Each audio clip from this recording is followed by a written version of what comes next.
Welcome back to Square Off. The Republican primary in the West Valley's 8th Congressional District could be the must-watch race in 2024. And not only because of the presence of a former congressman at the center of one of the more sensational scandals of the last decade.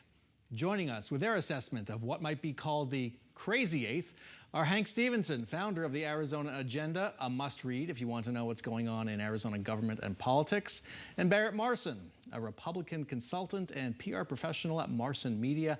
Welcome back to Square Off. Thanks for having us. Thanks for having me. Before we start, Barrett, you are the professional. Any disclosures about any candidates or campaigns you're working with that we might discuss today? I am not working, but I do live, and I am a proud resident of CD8. You're repping the West Valley today. That's why you're here. Well, it was rush hour last week in the 8th Congressional District. Five Republicans, count them, are now running in the party's primary for the safe GOP seat. Let's meet those candidates, shall we? Former 8-term Congressman Trent Franks defeated Attorney General candidate Abe Hamadeh, lost one of the closest races in Arizona history. State Senator Anthony Kern, one of Arizona's fake electors, defeated U.S. Senate candidate Blake Masters, who actually lives 120 miles away from the 8th, and House Speaker Ben Toma, who just announced this past week as well. On the Democratic side, first-time candidate Gregory Whitten is running. He is a biosecurity expert who's worked with the Pentagon. It is a safe Republican seat. Donald Trump won over Joe Biden by 13 points in 2020. Carrie Lake defeated Katie Hobbs by 11 points in 2022.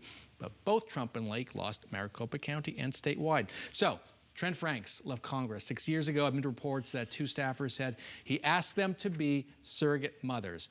Here's what one of the two former staffers told the Associated Press. I was asked a few times to look over a contract to carry his child, and if I would conceive his child, I would be given $5 million. Hank, you wrote a long takeout in the Agenda about Trent Franks' history. There's more to it than that. Why is he doing this? More to it than that. Why is he doing this? I don't know. What is it? Like compulsion that drives these people? Like a out of touch with reality drive to be in the spotlight? I cannot imagine what would drive a person like this to jump back into the arena.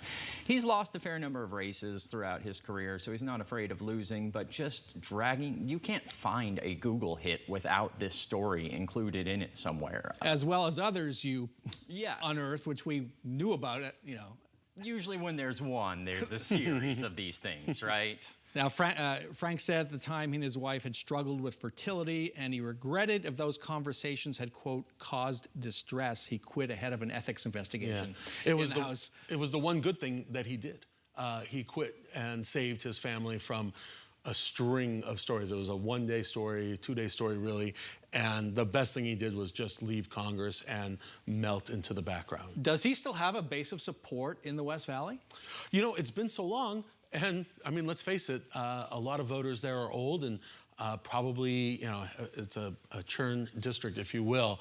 So I don't think a lot of people will remember the good old days of Trent Franks. That's interesting. And Hank, Ben Toma told you he is not stepping down as House Speaker. No. Does that mean he's going to stay all the way through the end of the session? And what kind of complications does that create for him, being a House Speaker and running for Congress? I mean, there's kind of two lines of thinking on this. One is, you know, as the Speaker of the House, you have the attention of the press corps that you probably wouldn't have as random candidate in a crowded field. You can kind of make your case for why you're good at governing. At the same time, it takes a lot of time, a lot of energy to remain Speaker of the House while you're trying to run a congressional campaign. It will make it harder to do fundraising. He won't be able to raise money off of lobbyists during the legislative session. And there's just a lot to do next year, and it's not going to be a pleasant year. Right now, we're kind of at a high point for a Speaker of the Arizona House. You know, they got a budget done last year, bipartisan, some tax cuts, protecting ESAs, school vouchers. And next year, it is going to be a mess. We're not going to have that money to spend. We're going to be back to budget cuts. It will make it very difficult to juggle those two things at the same time. So give us the big picture here. Well, there's no doubt, like for Ben Toma, I do want to say, for Ben Toma, he has sort of a high watermark already of legislative victories. The tax cuts from a couple of years ago, the ESAs, you know, he was a driving force behind that. So I do believe that he's already hit his his peak legislatively. But and he is the more traditional most traditional candidate among the bunch, who does have some legislative victories he can claim.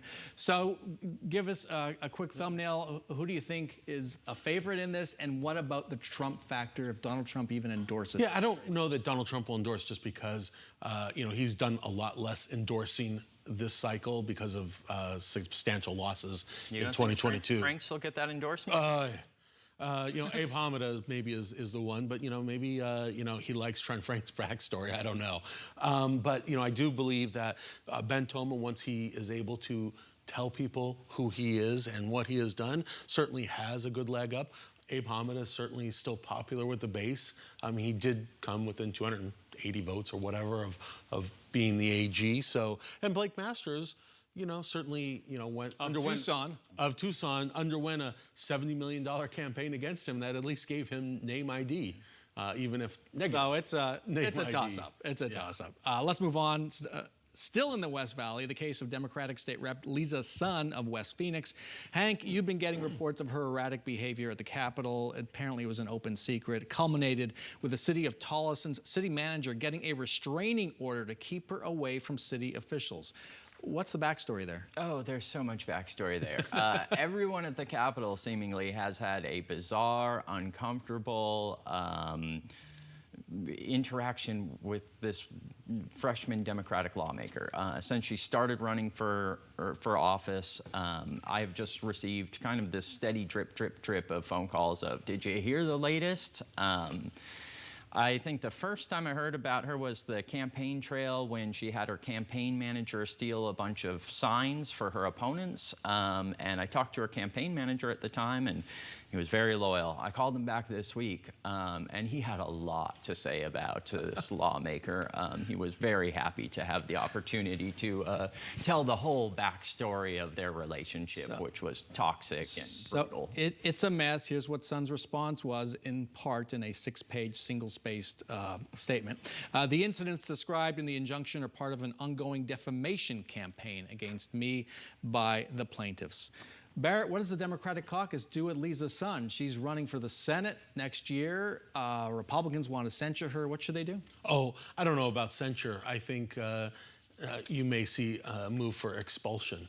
I think, quite frankly, I'd be surprised if a Democrat didn't file an ethics complaint against her, and then we would see this play out over the next couple of months and into January, and there could be a call to expel her shortly thereafter. I'd be surprised. Again, one of the things in Hank's story that I thought was interesting is he alludes to a number of incidents that need further investigating and reporting by you people.